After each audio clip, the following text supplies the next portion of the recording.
आज 1 जुलाई है और यांग वू, लुओ फैंग और बाई यांग ने 3 दौर के परीक्षण के बाद क्वासी मार्शल आर्टिस्ट मूल्यांकन को सफलतापूर्वक पास कर लिया है। चांदी के बालों वाला काले वस्त्र पहने वह व्यक्ति जो एक अध्यात्मवादी था अपनी निगाहों से यांग वू और अन्य दो को देख रहा था। एक क्षण के लिए यांग वू को ऐसा लगा जैसे चांदी के बालों वाले काले वस्त्र पहने आदमी की आंखें असीम ब्रह्मांड थीं और वह तुरंत उनमें डूब गया। लेकिन तभी यांग वू को झटका लगा और वह तुरंत होश में आ गया। इसके बाद यांग वू की आंखें चमक उठी जिससे सदमे, निराशा, परमानंद, अवाकता और उत्साह जैसी भावनाओं में सूक्ष्म रूप से बदलाव प्रकट हुए। प्रथम, उसने कभी यह आशा नहीं की थी कि वह देहांतरित हो गया है। मूल शरीर की यादों को संक्षेप में छानने के बाद उन्होंने निर्धारित किया कि वह स्वेलोड स्टार में आ गए हैं, क्योंकि उसका नाम यांग वू था और उसके बगल में एक लुओ फैंग भी था। सदमा, लेकिन फिर यांग वू ने अचानक सोचा कि उसकी प्रतिभा स्पष्ट रूप से लुओ फैंग की तुलना में बहुत खराब थी। आखिरकार लुओ फैंग पृथ्वी पर सबसे प्रतिभाशाली अध्यात्मवादी था और यांग वू की प्रतिभा बहुत खराब थी और वह अध्यात्मवादी भी नहीं था। निराशा, हालांकि लुओ फैंग ने अभी भी उसे भाई यांग कहा है, इसलिए भविष्य में उसके लिए लुओ फैंग के तहत अमर क्षेत्र तक पहुंचना मुश्किल नहीं होना चाहिए, जैसे वे वेन के लिए था, है ना? यांग वू अपने पिछले जीवन में एक आलसी व्यक्ति था, इसलिए शाश्वत अमरता प्राप्त करने में सक्षम होना अविश्वसनीय रूप से संतोषजनक होगा। परमानंद, लेकिन फिर यांग वू ने फिर से सोचा, अगर उसे सही ढंग से याद है तो मूल महाद्वीप में वयस्कता तक पहुंचने पर अमरता की प्राप्ति हो सकती है। अवाक, 10,000 गुना प्रणाली सक्रिय हो रही है, 1%, 2%, 0.100%, 10,000 गुना प्रणाली सफलतापूर्वक सक्रिय हो गई है। यदि निगले गए तारा जगत के किसी निवासी को सिस्टम जैसी किसी चीज का सामना करना पड़े तो वे भ्रमित हो सकते हैं। लेकिन यांग वू जैसे ट्रांसमिग्रेटर ने अपने पिछले जीवन में बहुत सारे वेब उपन्यास पढ़े थे। वह स्वाभाविक रूप से जानते थे कि सिस्टम उपन्यास के नायक के लिए कई सरतम और प्रत्यक्ष गोल्डन फिंगर्स में से एक है, और उसने कभी उम्मीद नहीं की थी कि वह यांग वू ट्रांसमाइग्रेटिंग के बाद एक दिन सिस्टम होने के उपचार का भी आनंद लेगा। निगले हुए तारे में स्थानांतरित होना और एक स्वर्णिम उंगली प्राप्त करना। उत्तेजना, जहां तक 10,000 गुना प्रवर्धन प्रणाली का प्रश्न है, इसका अर्थ केवल शब्दों से ही समझना बहुत आसान है। कितना भयानक, एक नजर ने मुझे पूरी तरह चकित कर दिया। जबकि यांग वू की अभिव्यक्ति जटिल थी, उसके बगल में लुओ फैंग पूरी तरह से हैरान था। उदाहरण के लिए, दो लोगों के बीच लड़ाई में यदि प्रतिद्वंद्वी की निगाहें उसे चकित कर दें और उसकी चेतना धुंधली हो जाए तो उसे मारना उतना ही आसान होगा जितना कि उसकी जेब से कुछ निकालना। चांदी के बालों वाला काले लबादे वाला आदमी आश्चर्य से यांग वू और लुओ फैंग को देखते हुए हल्का सा मुस्कुराया। इन दोनों युवाओं में गजब की प्रतिभा है, कड़ी मेहनत करो और भविष्य में तुम मेरे स्तर के सरदारों जैसी ताकत तक पहुंच सकते हो। चांदी के बालों वाले काले वस्त्र पहने आदमी ने मुस्कुराते हुए यांग वू और लुओ फैंग से कहा। सरदार, यांग वू का जिक्र नहीं, सिर्फ लुओ फैंग, वह 1 वर्ष में अजय युद्धदेव बन जाएगा, 2 या 3 वर्षों में ग्रह स्तर और 4 या 5 वर्षों में स्टार स्तर और ब्रह्मांडीय स्तर। एक साधारण सरदार यह कहने का साहस कैसे कर सकता है कि लुओ फैंग भविष्य में कम से कम सरदार स्तर का तो होगा ही। क्या हुआ, अभी क्या हो रहा था? तभी बाई यांग, जो उलझन में थी, भी जाग गई। मुझे पहले क्या हुआ था? पहले जो कुछ हुआ था उसे याद करके वह पसीने से तरबतर हो गया। लेकिन भविष्य में चाहे जो भी हो, यांग वू, लुओ फैंग और बाई यांग के लिए चांदी के बालों वाला काले वस्त्र वाला वह आदमी वास्तव में सबसे भयानक प्राणी था जिसका उन्होंने अब तक सामना किया था। इसके अलावा जब लुओ फैंग ने चांदी के बालों वाले काले वस्त्र पहने आदमी की शक्ल को याद करने की बहुत कोशिश की तो वह ये जानकर हैरान रह गया कि उसे केवल वही आंखें याद हैं जिनमें लोग गिर पड़ते हैं। जहां तक चांदी के बाल वाले काले वस्त्र पहने आदमी के चेहरे का सवाल है, वह उसे बिल्कुल भी याद नहीं कर सका। ठीक है, तुम तीनों पहले यहाँ आओ। प्रशिक्षक जियांग नियान और मार्शल कलाकारों के एक समूह ने यांग वू, लुओ फैंग और बाई यांग को देखकर मुस्कुराते हुए कहा, प्रशिक्षण हॉल में आओ। जल्द ही वे तीनों तंत्रिका प्रतिक्रिया परीक्षण कक्ष से विशाल प्रशिक्षण हॉल में चले गए। यहाँ मार्शल आर्टिस्ट के युद्ध मूल्यांकन के लिए 3 आवेदन अनुबंध हैं। एक बूढ़े व्यक्ति ने प्रशिक्षण हॉल के एक कोने से 3 अनुबंध निकाले। यदि आप मार्शल आर्टिस्ट युद्ध मूल्यांकन के दौरान किसी राक्षस द्वारा मारे जाते हैं तो लिमिट मार्शल हॉल जिम्मेदार नहीं होगा। बेशक, जब तक आप सावधान रहें, मार्शल आर्टिस्ट युद्ध मूल्यांकन की मृत्यु दर वास्तव में अधिक नहीं है। यांग वू, लुओ फैंग और बाई यांग सभी ने अनुबंध लिए और उनकी सामग्री को संक्षेप में देखा। वास्तव में अनुबंध की विषय वस्तु बहुत सरल थी, मोटे तौर पर जीवन मरण की छूट के बराबर। जब तक युद्ध मूल्यांकन के दौरान मृत्यु या चोट नहीं होती तब तक लिमिट मार्शल हॉल को जिम्मेदार नहीं ठहराया जाएगा। यांग वू ने बिना किसी हिचकिचाहट के पास से एक पेन उठाया और अपना नाम हस्ताक्षर कर दिया, क्योंकि उसने पहले ही सिस्टम सक्रिय कर दिया था। यद्यपि वह ड्रैगन में नहीं बदलेगा, फिर भी वह अर्ध मार्शल कलाकार युद्ध मूल्यांकन के बारे में बहुत आश्वस्त था। हम निर्णायक और अच्छा। प्रशिक्षक जियांग नियान, जो पास में ही थे, मुस्कुराए जब उन्होंने लुओ फैंग और यांग वू को अनुबंध पर हस्ताक्षर करते देखा। आज 1 जुलाई है और युद्ध मूल्यांकन लगभग 1 महीने बाद है। इस महीने के दौरान आपको अच्छी तैयारी करनी होगी। ओह ठीक है, प्रशिक्षक जियांग नियान अचानक पास के एक कीबोर्ड के पास गए और जल्दी से कुछ कुंजियां दबा दी। जल्द ही प्रशिक्षण हॉल की दीवार पर एक विशाल प्रक्षेपण स्क्रीन दिखाई दी जिसमें एक विशेष लेख प्रदर्शित था, जीन बल संवर्धन विधि। हम यांग वू की आंखें तुरंत चमक उठी। मार्शल आर्टिस्टों के शरीर इतने शक्तिशाली होते हैं कि कुछ शीर्ष मार्शल आर्टिस्ट तो ध्वनि से भी तेज चलते हैं और एक ही कृपाण से कई मीटर मोटी स्टील की प्लेटों को चीरने में सक्षम होते हैं। ये सब जीन बल पर निर्भर करता है। जहां तक जीन बल की साधना आवश्यकताओं का प्रश्न है, शरीर को मोटे तौर पर अर्धमार्शल कलाकार क्षेत्र तक पहुंचने की आवश्यकता होती है। अब चूंकि वे तीनों अर्धमार्शल कलाकार मूल्यांकन में उत्तीर्ण हो चुके थे, वे स्वाभाविक रूप से ब्रह्मांड से जीन बल को अवशोषित करने में सक्षम थे। यांग वू ने तुरंत लेख को ध्यानपूर्वक पढ़ा और कुछ ही देर में उसने उसे पूरा पढ़ लिया। आपने जीन बल साधना विधि 5 हृदय आकाश की ओर विधि का अवलोकन किया है। क्या आप 10,000 गुना प्रवर्धन करना चाहते हैं? 5 हृदय आकाश की ओर विधि को 10,000 गुना सफलतापूर्वक प्रवर्धित किया गया है। जीन बल साधना विधि 5 हृदय स्रोत विधि की ओर प्राप्त करने के लिए मेजबान को बधाई। नोट, जो पुरस्कार पहले ही बढ़ा दिए गए हैं उन्हें भविष्य में फिर से नहीं बढ़ाया जा सकता। स्रोत विधि की ओर 5 हृदय। यांग वू को इसके विशिष्ट प्रभावों के बारे में स्पष्ट जानकारी नहीं थी क्योंकि उसने अभी तक इसका अभ्यास नहीं किया था। लेकिन चूंकि यह आकाश की ओर 5 हृदय विधि के 10,000 गुना बढ़ाए जाने का परिणाम था, इसलिए यह निश्चित रूप से जीन बल की खेती को आसान बना देगा और उसकी ताकत में उल्लेखनीय वृद्धि करेगा।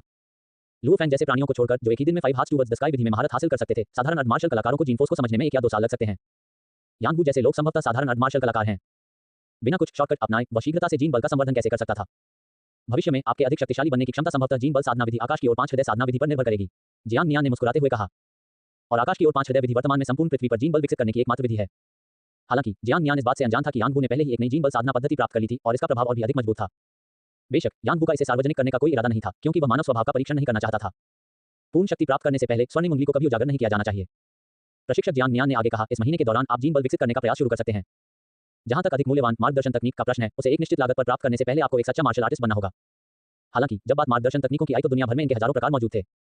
मार्गदर्शक तकनीकों का उद्देश्य प्रतिदिन प्रत्येक कोशिका के भोजन सेवन को बढ़ाना है। उदाहरण के लिए 10 मिनट तक साधना करने के बाद व्यक्ति अपनी शक्ति बढ़ाने के लिए जीन बल को अवशोषित करने में सक्षम नहीं हो सकता है। लेकिन यदि कोई व्यक्ति एक मार्गदर्शक तकनीक का अभ्यास करता है तो वह इसे 1 घंटे या उससे भी अधिक समय तक आत्मसात कर सकता है। स्पष्ट रूप से मार्गदर्शक तकनीकों के विभिन्न रैंकों को विकसित करने से जीन बल को विकसित करने की गति में बहुत अधिक भिन्नता आ सकती है, संभवतः दसियों गुना अधिक तेज भी। अगर मैं एक मजबूत मार्गदर्शक तकनीक प्राप्त कर सकूं और फिर 10,000 गुना प्रवर्धन कर सकूं तो क्या ये स्वर्ग विरोधी नहीं होगा? यांग वू मन ही मन उत्साहित महसूस करने से खुद को नहीं रोक सका। भले ही उसकी प्रतिभा खराब थी, लेकिन यदि उसकी साधना का 1 वर्ष दूसरों के 10 वर्षों के बराबर था तो उसे खराब कैसे माना जा सकता है? यद्यपि यांग वू और लुओ फैंग दोनों यान जिले में थे, लेकिन वे एक ही समुदाय में नहीं थे। इसलिए अर्धमार्शल कलाकार मूल्यांकन में उत्तीर्ण होने के बाद वे अपने अपने घर चले गए। माँ, पिताजी और मेरी बहन को बताओ, यांग वू ने धीरे से कहा, मानो यह मूल शरीर का जुनून था।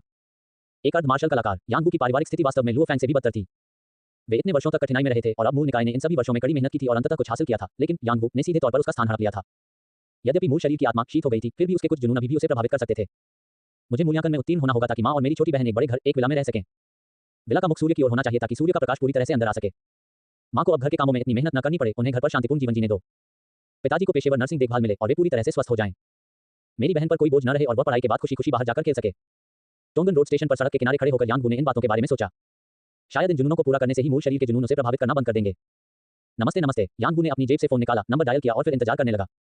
नमस्ते बड़े भाई, आप तो कई बार असफल हो चुके हैं। यह अर्धमार्शल कलाकार मूल्यांकन कैसा रहा? उसकी बहन यांग ली की चिंतित आवाज फोन से आई। हाँ, तुम्हें तो पता भी नहीं कि तुम्हारा भाई कैसा इंसान है। मेरे अथक प्रयासों से इस बार मैं जरूर पास हो गया। यांग वू खिलखिलाकर हंसा। हम माँ भी घर पर हैं। ठीक है, माँ को फोन उठाने दो। हेलो माँ, मैं जियाओ हूँ। यांग वू फोन पर अपनी माँ की खुश और उत्साहित आवाज सुनकर बेहद उत्साहित हो गया। आखिरकार उसने इस दिन के लिए बहुत लंबे समय तक कड़ी मेहनत की थी। माँ, आप इसके बारे में 3 बार पूछ चुकी हैं। इस बार मैं सचमुच मूल्यांकन में पास हो गया। कुछ ही दिनों में अर्धमार्शल कलाकार प्रमाण पत्र घर भेज दिया जाएगा। और हाँ, मैंने दोपहर का खाना भी खा लिया है। मैंने उन 2 अन्य लोगों के साथ खाना खाया जो मूल्यांकन में पास हो गए थे। पिताजी अब कैसे हैं? थोड़ी देर की बातचीत के बाद यांग वू ने फोन रख दिया। उसके चेहरे पर अनायास ही मुस्कान आ गई। खुश, संतुष्ट। उसने बचपन से ही इतने लंबे समय तक संघर्ष किया था, कड़ी मेहनत की थी। क्या ये सब इसी दिन के लिए तो नहीं था? क्लिक। यांग वू ने अपनी चाबी निकाली और कुशलतापूर्वक अपने घर का दरवाजा खोल दिया। भाई, तुम वापस आ गए। जैसे ही यांग वू अंदर आया, घर के अंदर से एक स्पष्ट आवाज आई। लिविंग रूम में रसोई के पास 2 चोटी वाली लगभग 16 साल की एक लड़की थी जो यांग वू की बहन थी। वह एक छोटे से स्टूल पर बैठी थी और अपनी गोद में सब्जियों से भरा कटोरा रखे हुए थी। हम छोटी बहन। यांग वू ने दरवाजा बंद कर दिया और एक नजर में उसका परिचित लेकिन अजीब घर पूरी तरह से सामने आ गया। उनके परिवार की स्थिति वास्तव में लुओ फैंग से भी बदतर थी। भाई, अर्धमार्शल कलाकार बनने पर बधाई, यांग ली ने उत्साह से कहा। यद्यपि उसके शरीर में एक अलग आत्मा थी, फिर भी इस दुबली पतली कुछ पीली त्वचा वाली लड़की को देखकर उसके हृदय में एक पीड़ासी महसूस हुई। यांग वू जल्दी से उसके पास गया और अपनी बहन के हाथ से सब्जी का कटोरा लेकर सब्जियां छांटना चाहता था, लेकिन यांग ली ने उसे कसकर पकड़ रखा था और छोड़ने से इनकार कर दिया। ओह, चले जाओ, तुम अनाड़ी हो और तुम पहले से ही एक अर्धमार्शल कलाकार बन चुके हो। साधना अधिक महत्वपूर्ण है, यांग ली ने मना कर दिया। यदि आप सचमुच मेरे लिए बुरा महसूस करते हैं और चाहते हैं कि मैं बेहतर जीवन जीऊं, तो जल्दी से एक मार्शल आर्टिस्ट बन जाए या मेरी मदद करने के लिए कोई भाभी ढूंढ दीजिए। 5 वर्ष पहले एक कार दुर्घटना में उनके पिता के लकवाग्रस्त हो जाने और अंततः वानस्पतिक अवस्था में चले जाने के बाद से पूरे परिवार का भरण पोषण लगभग पूरी तरह से उनकी मां के घरेलू कामों पर ही निर्भर था। 2 साल पहले जब यांग वू मार्शल आर्ट अकादमी में एडवांस छात्र बना, तब उसने परिवार की आय में सहायता के लिए लुओ फैंग की ट्यूशन की तरह कुछ पैसे कमाना शुरू किया। हालांकि उसकी बहन की पढ़ाई पर बहुत पैसा खर्च हुआ था और उसके पिता की बीमारी सबसे बड़ा खर्च था। उन पर पहले ही काफी कर्ज हो चुका था। वर्तमान दुल्हन मूल्य बाजार और उनकी पारिवारिक स्थिति को देखते हुए भले ही वह एक उन्नत छात्र बन गया हो, अगर वह एक मार्शल आर्टिस्ट नहीं था तो कोई भी यांग वू से शादी करने के लिए कैसे तैयार हो सकता है? क्लिक। दरवाजे का ताला फिर से खुला और एक अधेड़ उम्र की महिला थके हुए चेहरे के साथ दरवाजा खोलकर घर में दाखिल हुई। ये यांग वू और उसकी बहन की मां थी। जियाओ, तुम अभी क्या बात कर रहे थे? क्या जियाओ को सचमुच कोई गर्लफ्रेंड मिल गई है? तुम उसे मेरे घर कब दिखाओगे? यांग वू की मां हैरान दिखी। उद्धरण चिन्ह डॉट डॉट डॉट उद्धरण चिन्ह। यांग वू अवाक रह गया। मां, हम तो मजाक कर रहे थे। कैसी गर्लफ्रेंड? जब मेरे दिल में कोई औरत नहीं होगी तभी मैं अपना दाव स्वाभाविक रूप से बना पाऊंगा। तुम पहले से ही इतने बुरे हो गए हो, फिर भी ऐसी बकवास कर रहे हो। कोई आश्चर्य नहीं कि तुम्हें कोई प्रेमिका नहीं मिल रही है। यांग वू की मां ने आह भरी। हे भगवान, यांग वू पूरी तरह से अवाक था। अपने पिछले जन्म में वह अनाथ था और किसी ने उसे शादी के लिए मजबूर नहीं किया था।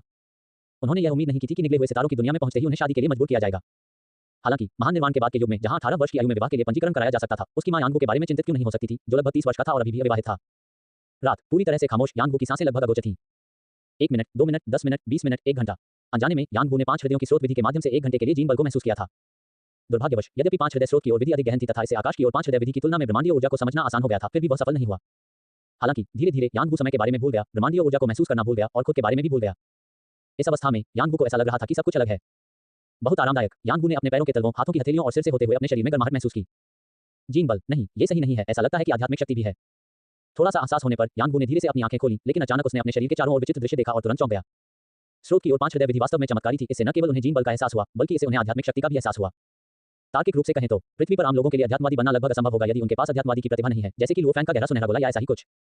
लेकिन 5 हाथ टुवर्ड्स द सोर्स विधि ने न केवल उन्हें एक मार्शल आर्टिस्ट बनने की अनुमति दी, बल्कि ऐसा प्रतीत हुआ कि उन्हें एक अध्यात्मवादी भी बना दिया। केवल यही उन्हें ऐसी चीजें करने में सक्षम बनाता है जो सामान्य मार्शल आर्टिस्ट के लिए बहुत कठिन होती हैं। उदाहरण के लिए, राक्षसों को ढूंढना आसान है, जिसका स्वाभाविक अर्थ है तेजी से पैसा कमाना। सबसे पहले अपनी ताकत बढ़ाना जरूरी है। यांग वू ने अपनी आंखें बंद कर लीं और तुरंत फिर से होश में आने की कोशिश की। जैसे जैसे समय बीतता गया, ब्रह्मांडीय ऊर्जा के बारे में उनकी धारणा धीरे-धीरे स्पष्ट होती गई। यांग वू ने अपनी चेतना को 5 हृदयों पर केंद्रित किया और स्वाभाविक रूप से ब्रह्मांडीय ऊर्जा को अवशोषित करने के विचार उत्पन्न हुए। उन्होंने महसूस किया कि जैसे उनके दोनों तलवों, दोनों हथेलियों और सिर के ऊपर स्थित बाई हुई एक पॉइंट द्वारा ब्रह्मांडीय ऊर्जा को अवशोषित करने की गति तुरंत 100 गुना से भी अधिक बढ़ गई। यदि सबसे पहले उन्होंने जो ब्रह्मांडीय ऊर्जा महसूस की, वह एक पाइप की दरार से बूंद-बूंद करके यांग वू के शरीर में धीरे-धीरे रिसने वाले पानी की तरह थी। अब पाइप की दरार चौड़ी हो गई थी या यहाँ तक कि टूट गई थी और ब्रह्मांडीय ऊर्जा पानी की एक सतत धारा की तरह यांगबू के शरीर में प्रवाहित हो रही थी। जैसे ही जीन फोर्स ने उसके शरीर में प्रवेश किया, यांगबू को अपनी अस्थि मज्जा में गहरी सिहरन महसूस हुई, जिससे उसका शरीर अनैच्छिक रूप से कांपने लगा। समय मिनट दर मिनट बीतता गया और ब्रह्मांडीय ऊर्जा के निरंतर अवशोषण के साथ यांगबू का शरीर लगातार बदल रहा था। चाहे वह सतही त्वचा हो, मांसपेशियां हो, हड्डियां हो या फिर गहराई में प्रत्येक कोशिका, यहाँ तक कि आनुवंशिक पदार्थ भी सूक्ष्म परिवर्तनों से गुजरे। यांगबू के मस्तिष्क की गहराई में, जहां वह इसका पता नहीं लगा सका, जैसे जैसे ब्रह्मांडीय ऊर्जा लगातार प्रवाहित होती गई, उसकी आध्यात्मिक शक्ति भी मजबूत होती गई। ये परिवर्तन स्वयं जीवन का विकास था, जीवन के जीन का रूपांतरण और अनुकूलन। जैसे जैसे अनुकूलन आगे बढ़ा, यांगबू की आध्यात्मिक शक्ति और जीन बल लगातार मजबूत होते गए और उनकी काया में भी तेजी से सुधार हुआ। जन्म से ही मानव शरीर ने कभी भी सक्रिय रूप से ब्रह्मांडीय ऊर्जा को अवशोषित नहीं किया है, इसलिए शरीर हमेशा भूख की स्थिति में रहा है, यांगबू ने धीरे से कहा। और जब पहली बार ब्रह्मांडीय ऊर्जा को अवशोषित किया जाता है, तब सबसे अधिक ऊर्जा अवशोषित होती है और तब शक्ति भी सबसे तेजी से बढ़ती है। दूसरी साधना से शुरू करके प्रत्येक सुधार की सीमा बहुत कम होती है। अतः ब्रह्मांडीय ऊर्जा की इस पहली साधना के बाद शक्ति में सुधार की सीमा व्यक्ति की योग्यता को भी दर्शाती है। कुछ लोग अपनी पहली साधना के दौरान अपनी मुक्का मारने की शक्ति को लगभग 300 किलोग्राम तक बढ़ा लेते हैं। यह एक सामान्य अर्धमार्शल कलाकार के लिए औसत स्तर माना जाता है। हालांकि कुछ लोग अपनी मुक्का मारने की शक्ति को 600 किलोग्राम तक बढ़ा सकते हैं, जिसे अपेक्षाकृत उत्कृष्ट अर्धमार्शल कलाकार माना जाता है। कुछ लोग तो अपनी मारक क्षमता को 1000 किलोग्राम तक बढ़ा सकते हैं। ये पहले से ही अर्धमार्शल कलाकारों के बीच एक विशिष्ट योग्यता मानी जाती है। लुओ फैंग जैसा व्यक्ति जो अपनी मुक्का मारने की शक्ति को 2000 किलोग्राम तक बढ़ा लेता है, एक प्रतिभाशाली अर्धमार्शल कलाकार है।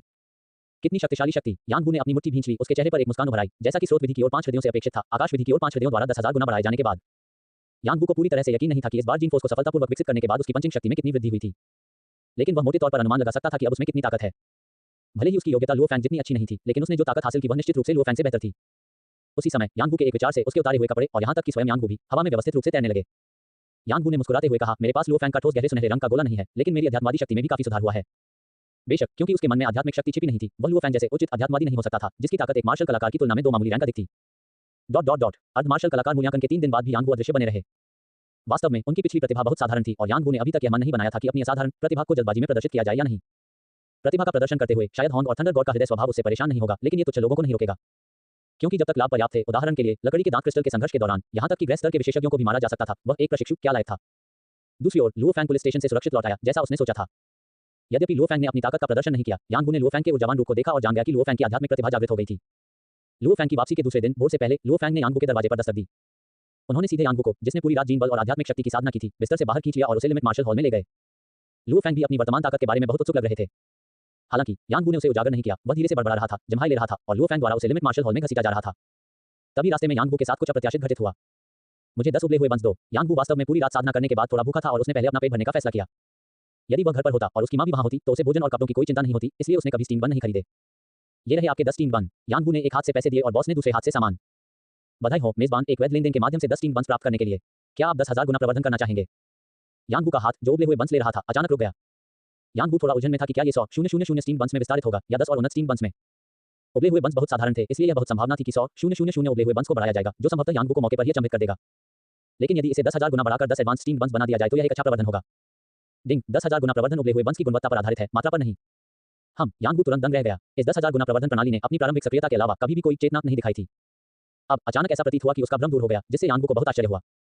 हालांकि यांगबू अब इतना परेशान नहीं हो सकता था, वह सिर्फ ये देखना चाहता था कि 10,000 गुना प्रवर्धित स्टीम बंस कितने चमत्कारी थे। 10 स्टीम बंस को सफलतापूर्वक 10,000 गुना बढ़ाया गया। बधाई हो मेजबान, आपको 10 चमत्कारी स्टीम बंस मिले हैं। यांगबू ने उन पर नजर डाली, उबले हुए बंस अभी भी वैसे ही दिख रहे थे, कोई स्पष्ट परिवर्तन नहीं था। फिर यांगबू ने भाप से पकी हुई रोटी का एक निवाला खाया और उसे निगल लिया। भाप से पकी हुई रोटी से मानो चमत्कारी ऊर्जा की धाराएं निकल रही थी, जो यांगबू के अंगों और हड्डियों में प्रवाहित हो रही थी। यांगबू आज ही जागा था, इसलिए स्वाभाविक रूप से उसके पास अपनी काया को मजबूत करने के लिए जीन फोर्स को अवशोषित करने का समय नहीं था। और इस चमत्कारी ऊर्जा के उनके शरीर में प्रवेश करने के बाद ये लगातार प्रत्येक कोशिका द्वारा अवशोषित हो गई, साथ ही स्वचालित रूप से जीन बल और आध्यात्मिक शक्ति में परिवर्तित हो गई। इसका मतलब यह था कि यांगबू ने केवल उबले हुए बंस खाने से जीन बल और आध्यात्मिक शक्ति को अवशोषित करने का प्रभाव हासिल किया। हालांकि ये प्रभाव जल्दी आया और जल्दी ही चला गया। स्पष्टतः उसके भीतर निहित आध्यात्मिक शक्ति और जीन बल उस सीमा तक पहुंचने से बहुत दूर थे जिसे यांगबू का शरीर अवशोषित कर सकता था। मुझे उम्मीद नहीं थी कि इन चमत्कारी उबले हुए बंस में चमत्कारी ब्रह्मांडीय ऊर्जा होगी और शरीर द्वारा उन्हें अवशोषित करने के बाद वे स्वाभाविक रूप से जीन बल और आध्यात्मिक शक्ति में परिवर्तित हो सकते हैं। यांगबू ने मन ही मन खुशी जताई। चमत्कारी भाप से पके बंस का इतना चमत्कारी प्रभाव हुआ कि वर्तमान में इसका कोई दुष्प्रभाव नहीं दिख रहा है। यदि उसकी मां और छोटी बहन उन्हें खा लें तो क्या वे भी जीन फोर्स को अवशोषित नहीं कर पाएंगी? बॉस, 10 और स्टीम बंस। यांगबू ने बॉस से 10 और स्टीम बन खरीदे। 10 चमत्कारी स्टीम बंस शायद उसके लिए भी पर्याप्त न हो, इसलिए जब वह वापस आएगा तो अपने माता पिता और बहन के लिए स्टीम बंस खरीदने में उसे देर नहीं लगेगी। बधाई हो मेजबान, आपने वैध लेनदेन के जरिए 10 स्टीम बंस प्राप्त किए हैं। क्या आप उन्हें 10,000 गुना बढ़ाना चाहते हैं? 10 स्टीम बंस को सफलतापूर्वक 10,000 बार बढ़ाया गया है। बधाई हो मेजबान, आपको 10 चमत्कारी स्टीम बंस मिले हैं। भाई यांग, आज आपकी भूख बढ़ गई है। लुओ फैंग, जो उसके बगल में था, थोड़ा हैरान था। मैंने कल ज्यादा नहीं खाया, इसलिए मैं नाश्ते में ज्यादा खाना चाहता हूँ। यांगबू ने सीधे चेहरे से बकवास बात कही। ये भूख का मामला कैसे है? वह लुओ फैंग को यह नहीं बताएगा कि वह साधना के बजाय उबले हुए बंस खाकर अधिक शक्तिशाली बन सकता है। इस जीवन में खेती करना असंभव है। लुओ फैंग ने इस बारे में ज्यादा नहीं सोचा। यांगबू जैसे लंबे व्यक्ति के लिए, जो 1.9 मीटर लंबा है और एक अर्ध मार्शल कलाकार भी है, ऐसी भूख स्वाभाविक थी। यान जिले में मार्शल हॉल को सीमित करें। वरिष्ठ भाई यांग, वरिष्ठ भाई लुओ, सुप्रभात। एक एक करके छात्रों ने यांगबू और लुओ फैंग का गर्मजोशी से अभिवादन किया। सुबह, यांगबू और लुओ फैंग ने जवाब में सिर हिलाया। यद्यपि अर्धमार्शल कलाकार प्रमाण पत्र अभी तक नहीं आया था, यांग वू और लुओ फैंग के अर्धमार्शल कलाकार बनने की खबर पहले ही यान जिला सीमा मार्शल हॉल में फैल चुकी थी। इन दोनों को आदर्श मानकर कई छात्र सुबह होने से पहले ही प्रशिक्षण के लिए पहुंच गए थे। यहाँ तक कि कुछ आलसी चेहरे, जो सामान्यतः कभी-कभार ही दिखाई देते हैं, भी कड़ी मेहनत से प्रशिक्षण ले रहे थे। उनकी नजर में अगर यांग वू जैसा कोई व्यक्ति जो बहुत प्रतिभाशाली नहीं था, लेकिन अथक प्रयास से अर्धमार्शल कलाकार बनने में कामयाब रहा, तो वे ऐसा क्यों नहीं कर सके? यदि यांग वू को उनके विचारों के बारे में पता चल गया तो वह अवाक रह जाएगा। उन्नत छात्र शिक्षण भवन, हा हा। जैसे ही वे दोनों प्रवेश द्वार पर पहुंचे, उन्होंने प्रशिक्षण हॉल से मार्शल दाव साधना की आवाजें सुनी। सफेद वस्त्र पहने एक युवक लोहे का भाला पकड़े हुए था और लगातार उसे घुमा रहा था, जिससे वह हवा में भयंकर भालों की छायाओं में बदल रहा था। आज मार्शल हॉल में क्या हो रहा है? न सिर्फ वहां बहुत ज्यादा लोग हैं, बल्कि बहुत से लोग इतनी जल्दी आ भी गए हैं। लुओ फैंग थोड़ा उलझन में था। भाई यान पागल, तुम दोनों भी यहाँ हो। सफेद वस्त्रधारी युवक ने अपनी हरकतें रोक दी। हाँ, मुझे सबसे पहले तुम दोनों को अर्धमार्शल कलाकार बनने की बधाई देनी चाहिए। आप कैसे जानते हो? यांग वू बिना कुछ बोले बस मुस्कुरा दिया, जबकि लुओ फैंग आश्चर्यचकित दिखे। अगर उसे सही से याद है तो वह अभी वहां से बाहर आया था और उसके परिवार के अलावा बहुत से लोगों को उसके अर्धमार्शल कलाकार मूल्यांकन में उत्तीर्ण होने के बारे में पता नहीं था। 1 जुलाई की दोपहर को प्रशिक्षक यांग वापस लौटे और उन्होंने हमें ये खुशखबरी सुनाई। सफेद पोशाक पहने युवक ने बताया, आप मार्शल हॉल में नहीं थे, इसलिए आपने निश्चित रूप से प्रशिक्षक यांग का चेहरा नहीं देखा। वह उस समय बहुत उज्ज्वल रूप से मुस्कुरा रहे थे। और अब तुम दोनों के प्रभाव में सभी छात्र ऐसे हैं जैसे उन्हें मुर्गे का खून लगा दिया गया हो। लेकिन फिर भाई यांग पागल, आप दोनों ने मूल्यांकन पास कर लिया है और आप अभी भी इतनी जल्दी प्रशिक्षण के लिए आ रहे हैं। वास्तविक युद्ध मूल्यांकन 1 अगस्त को है, इसलिए मैं निश्चिंत नहीं हो सकता क्योंकि वही असली परीक्षा है। यांग वू ने शांति से कहा। यांग वू को वास्तव में तथाकथित वास्तविक युद्ध मूल्यांकन की परवाह नहीं थी। हालांकि पिछली स्टीम बंद प्रवर्धन घटना के बारे में सोचते हुए यांग वू के पास अन्य विचार थे। राक्षस सामग्री को पैसे के लिए बेचा जा सकता था, लेकिन वास्तविक युद्ध मूल्यांकन में राक्षस सभी साधारण जानवर सैनिक थे। जानवर सैनिकों को गर्म हथियारों से उड़ा दिया जा सकता था, यहाँ तक कि मशीन गन वाला एक साधारण मार्शल आर्टिस्ट भी, बशर्ते उसकी निशानेबाजी अच्छी हो, एक के बाद एक जानवर सैनिकों को आसानी से मार सकता था। पशु सैनिकों की सामग्रियां स्वयं बहुत मूल्यवान नहीं थी और चूंकि उन्हें प्राप्त करना बहुत आसान था, इसलिए स्पष्टतः उनका मूल्य भी अधिक नहीं था।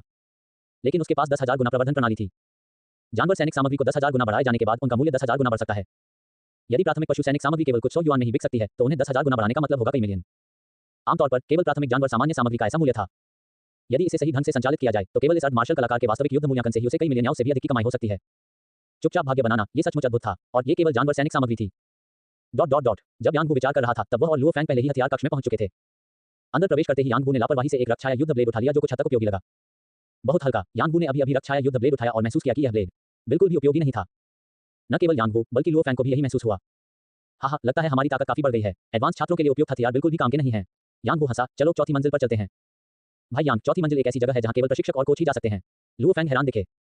हालांकि हमने अर्धमार्शल कलाकार मूल्यांकन पास कर लिया है, लेकिन अभी तक आधिकारिक प्रमाण पत्र जारी नहीं हुआ है। क्या हम अंदर जा सकते हैं? अगर हम कोशिश करेंगे तो हमें पता चल जाएगा। यांग वू ने हल्की सी मुस्कान दिखाई। वह कथानक से परिचित था, इसलिए स्वाभाविक रूप से उसे पता था कि चौथी मंजिल पर ड्यूटी पर तैनात बूढ़े व्यक्ति से बात करना बहुत आसान है। उन्नत छात्र शिक्षण भवन की चौथी मंजिल पर यांग वू ने संक्षेप में अपना उद्देश्य समझाया। ओह, ये यांग वू और लुओ फैंग हैं। ड्यूटी पर मौजूद बूढ़े व्यक्ति ने खुशी से कहा, मैंने प्रशिक्षक से सुना है कि आप पहले से ही अर्धमार्शल कलाकार हैं। हाँ, अंदर आइए। सच कहें तो उन्होंने अभी तक अपना अर्धमार्शल कलाकार प्रमाण पत्र प्राप्त नहीं किया था। यदि लीबो उन्हें अंदर नहीं आने देते तो यह उनका कर्तव्य होता, लेकिन चूंकि उन्होंने उनकी मदद करना चुना था, इसलिए यह एक एहसान था। हाँ, धन्यवाद लीबो। यांग वू खिलखिलाकर हंसा। ... हाँ, यांग वू ने धीरे धीरे बेसिक ब्लेड तकनीक के मूव्स का प्रदर्शन किया। क्षैतिज कट, ऊपर की ओर स्लैश, स्विंग चॉप, निरंतर स्ट्राइक। हर मूव पूरी तरह से मानक था। एक साधारण साधना के बाद यांग वू ने लुओ फैंग को देखा। लुओ फैंग के हर ब्लेड के वार से उसके शरीर का गुरुत्वाकर्षण केंद्र प्रभावित रहा। वह इसी तरह अभ्यास करता रहा, लगातार समायोजन करता रहा। जबकि यांग वू अभी भी ब्लेड तकनीक की मूल बातें सीख रहा था, लुओ फैंग ने पहले ही एक उदाहरण से निष्कर्ष निकालना शुरू कर दिया था। ऐसा लगता था कि यांग वू लुओ फैंग से अधिक समय से साधना कर रहा था, लेकिन ब्लेड तकनीक के मामले में वह वास्तव में लुओ फैंग से कमतर था। यह था प्रतिभा और समझने की क्षमता में अंतर। यहाँ तक कि उनके 10,000 गुना प्रवर्धन प्रणाली के साथ भी अल्पावधि में इस अंतर को बदलना मुश्किल लग रहा था। यांग वू एक पुनर्जन थे। वे स्पष्ट रूप से जानते थे कि आध्यात्मिक इच्छाशक्ति और बोध क्षमता अंतिम चरण में अधिक महत्वपूर्ण हो जाएंगी। समझने की क्षमता प्रबंधनीय थी, इसमें सुधार के कुछ तरीके थे। उदाहरण के लिए, रक्तरेखा विकास एजेंट किसी की रक्तरेखा को विकसित कर सकता है, जिससे ब्रेक थ्रू की कठिनाई कम हो जाती है। लेकिन मन के लिए कोई शॉर्टकट नहीं था, और केवल एक मजबूत दिमाग ही वास्तव में स्वयं को जान सकता है, और केवल तभी व्यक्ति की इच्छाशक्ति में सुधार हो सकता है। निस्संदेह, बड़ी परीक्षाओं के बाद व्यक्ति की इच्छाशक्ति में सुधार हो सकता है, और जैसे जैसे इच्छाशक्ति बढ़ेगी, समझने की क्षमता भी उसी के अनुसार बढ़ेगी। दोनों एक दूसरे के पूरक हैं और अपरिहार्य हैं, लेकिन यांग वू ये भी जानता था कि अब उसकी प्रतिभा, समझ-बूझ वगैरह के बारे में शिकायत करना लुओ फैंग से कमतर होना बेईमानी है। बेहतर होगा कि उसकी मौजूदा खूबियों का सारांश दिया जाए। सबसे पहले, वह साजिश को जानता था, जो एक ट्रांसमाइग्रेशन होने का कल्याणकारी पहलू था। वह नुकसान से बच सकता था और अधिक आसानी से अवसर प्राप्त कर सकता था। दूसरा, उसके पास 10,000 गुना प्रवर्धन प्रणाली थी। 10,000 गुना प्रवर्धन के माध्यम से वह बार-बार अवसर प्राप्त कर सकता था। जहां तक अन्य पहलुओं का प्रश्न है, तो ऐसा प्रतीत होता है कि उन्हें कोई लाभ नहीं हुआ। यांग वू ने मन ही मन अपने लिए फायदेमंद चीजों का विश्लेषण किया। अनजाने में ही वह खुद को यांग वू मान चुका था और पूरी तरह से निकले हुए सितारों की दुनिया में घुल मिल गया था। हालांकि अवसर की तुलना अभी भी लुओ फैंग से नहीं की जा सकती, लेकिन मेरे पास कुछ भी नहीं है। यांग वू की निगाहें तेज हो गईं। यांग वू ने विचार करना बंद कर दिया और लगातार बेसिक ब्लेड तकनीक का प्रदर्शन करना शुरू कर दिया। मेजबान को साधना के जरिए कल्टीवेशन की गुप्त तकनीक, बेसिक ब्लेड तकनीक प्राप्त करने के लिए बधाई। क्या आप 10,000 गुना प्रवर्धन करना चाहते हैं? ये कैसे संभव है? यांग वू आश्चर्यचकित भी हुआ और प्रसन्न भी। यह एक ब्लेड तकनीक थी जिसे उसके मूल शरीर ने बहुत समय पहले लिमिट मार्शल हॉल से सीखा था, लेकिन उसने कभी उम्मीद नहीं की थी कि इस बेसिक ब्लेड तकनीक को वास्तव में बढ़ाया जा सकता है। हालांकि यांग वू को इस बात पर यकीन नहीं था कि प्रवर्धित बेसिक ब्लेड तकनीक एक मजबूत लेकिन सीखने में आसान ब्लेड तकनीक होगी या उच्च स्तरीय और अधिक कठिन होगी। लेकिन किसे परवाह है, यांग वू ने पहले इसे बढ़ाने का फैसला किया। यदि प्रवर्धित संस्करण पहला प्रकार था, तो प्रवर्धित ब्लेड तकनीक की खेती पर स्विच करना आसान होगा। भले ही उसकी प्रतिभा दूसरे प्रकार की खेती नहीं कर सकती थी, फिर भी वह प्रवर्धन से पहले ब्लेड तकनीक की खेती जारी रख सकता था। बेसिक ब्लेड तकनीक को 10,000 गुना सफलतापूर्वक बढ़ाया गया है। मार्शल आर्टिस्ट की गुप्त तकनीक, मार्शल आर्टिस्ट बेसिक ब्लेड तकनीक 312 स्टाइल्स प्राप्त करने के लिए होस्ट को बधाई। यांग वू को अचानक एक नई स्मृति प्राप्त हुई, मार्शल आर्टिस्ट बेसिक ब्लेड तकनीक 312 शैलियों के बारे में एक स्मृति। इसमें न केवल ब्लेड तकनीक के चित्र थे, बल्कि विस्तृत पाठ्य विवरण भी थे।